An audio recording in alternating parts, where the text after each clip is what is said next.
What's up, everybody? Tonight I'm going to show you a sneak preview of the exhaust system that I'm putting on the Camaro.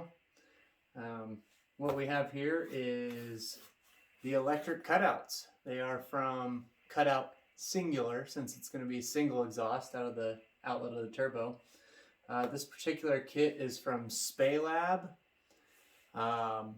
I think the current price is $158, but I got them with a coupon for $135 free shipping. And gonna unbox it, take a look at it, kind of loosely fit it together, make sure it works, and take some measurements. The box came kind of bunged up from the post office, which is to be expected, but this here is the electric cutout.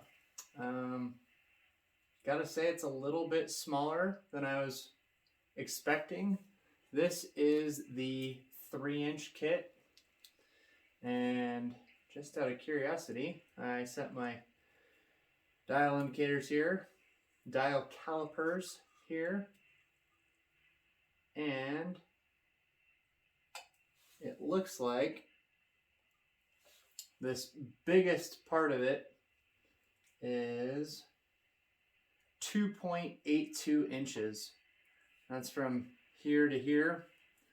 And then I guess I should move to show this part. This diameter from here to here is 2.72. You'll have to excuse me if this turns out odd. This is my first time using a tripod and actually being in the frame to explain stuff. So about 1/4 of an inch shy of 3-inch, but apparently that's for clearance. Maybe. This particular kit comes with a relay, plugs into the cigarette lighter. I'll probably wire that directly to keyed power. Looks like it comes with an extension, and best part of all, a remote for your key fob so that you can open the exhaust. I'm going to try to put remote start on this. And also in the box, some hardware, and looks like 2 gaskets. So that's pretty cool.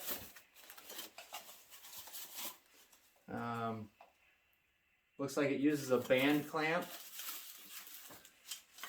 for the turn down. Pretty heavy duty looking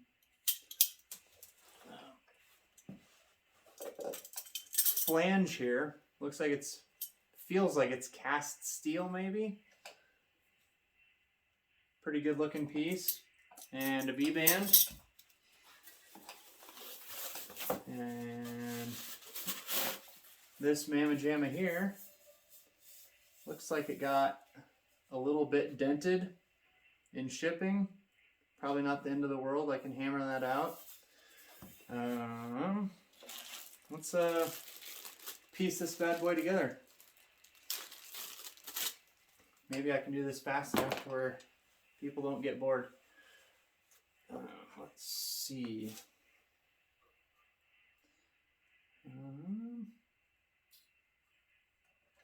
It looks like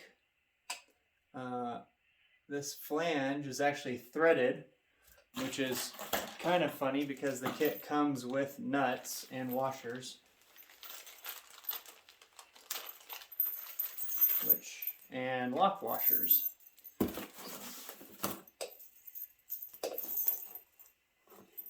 We're gonna skip the nuts for the time being, put the lock washers on here and the regular washers, get those all set up.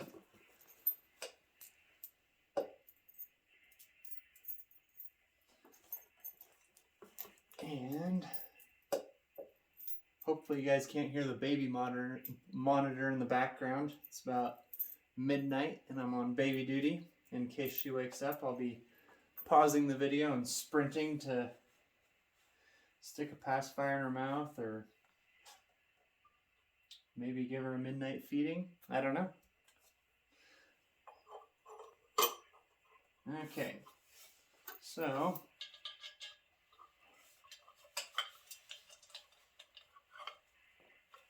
let's see, get that on there. Get the other gasket on there.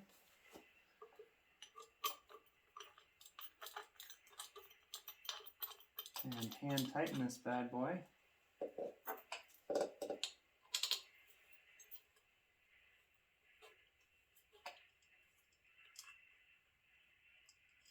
It's kind of hard to do when you're trying to do it quick. People halfway around the world are watching you struggle to do the simplest tasks. I've got a lot of respect for people who make high quality YouTube videos, unlike mine, which are kind of in the progress of hopefully getting better. So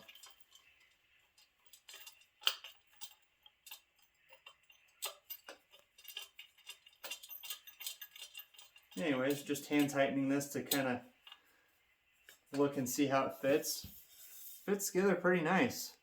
Looks like when I tighten this, there won't be a whole lot of thread sticking out. See if I can get a close-up of these welds. Looks like they're probably hand done, but nice TIG welded bead all the way around. Maybe a kind of an ugly starting point, but I won't hold that against anybody because my welds aren't perfect. But anyways, I've got a battery set up here, and we'll plug this thing in. Got some pigtails set up here. Let's see, this one is the positive, goes to the center electrode, and this one is the negative. And we got a red light, which is promising. And hopefully I can balance this in my lap and hit the button at the same time.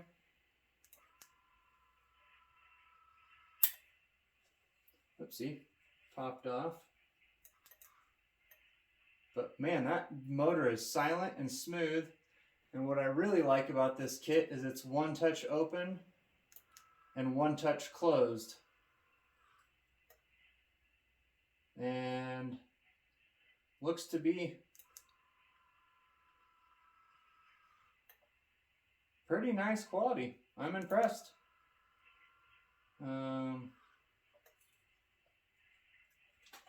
I think before I actually install it on the car, I'll probably double check the tightness of these little shaft set screws and make sure that these are also tight. But anyways, aside from it being about a 1/4 inch smaller than I thought it might be, looks like a pretty high quality kit. I'll stick the turn down on there just for giggles and grins. And then maybe I can turn the camera around and show you where it's going to go. Give you the sneak peek of the full exhaust system. So anyways, pretty heavy. I bet that thing weighs 7 or 8 pounds. And let's see where it's going to go. Well, I paused the video to do some initial fitting of where I thought I wanted it to go, but it might take some finagling. I was hoping to put it kind of in this real estate, but it looks like I'm going to have to put on the crossover tube that goes from the passenger side over to the driver's side manifold so that I don't accidentally put it in the wrong spot. And then I need to put the outlet tube from the turbo back in place to see exactly where I can mount this. The rest of my exhaust is right here. It's a 3-inch universal kit from Hecho in China. Very nice. It's actually super high quality material. It was nicely polished. It was $145 for, I think they called it a universal dual 3-inch exhaust kit. There are 2 of these 4-foot sections, 2 U-bends, and 4 of these, which are, well, 2 of these which are 22.5 degree, and 2 of them which are 45 degree bends. And then this is the outlet from my turbo with a V-band clamp. So I've kind of got this piece mocked in place. I notched the transmission cross member, which you can't really see because it's wrapped in rags. Maybe you can see it from this side better. Anyways, notched it so I'd have floor pan clearance. And then I also notched the floor pan with some fantastic bubblegum welds right there. They're actually a lot better than they look because I welded it from the inside as well. And then I notched the transfer case cross member as well for clearance. And then I have my Paradox muffler, which I will talk more about later. And then I'm trying to decide if I'm going to go under the axle, which I've recently seen on a Roadster shop build. They actually went under the axle, which I thought was unique because, and then it kind of twists up and through here between the coilover and the gas tank, and then goes back up beside the rear frame rail and then dumps nicely here at the end of the tail pan. So anyways, my previous idea, which I'd seen in another place, was they actually notch or cut the corner off the gas tank and go through there. Or I've also seen where they raise a portion of the trunk floor to go up and over all this crap. So still got some brainstorming to do as to what the best method is. Wonder if you can see inside that.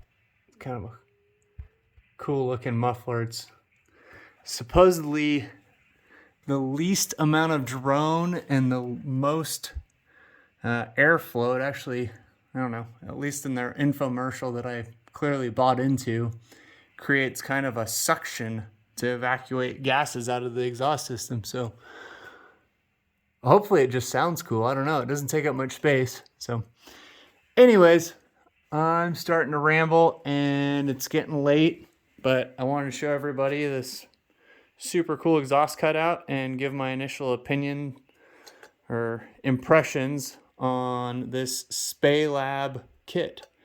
And I would say all of the welds look very nice. Nice cast steel flange with V-bands, and aside from that little bit of a dent in the exhaust pipe making it not quite round, which I'm going to hammer out, I'd say it's a pretty nice looking kit. I'm super excited to have electric cutouts, and yeah, that's it. More videos to come later, and this is the second video in a week, so hopefully I'll be making more progress and more exciting progress on the Camaro to report back to everybody. So thanks for watching. Bye.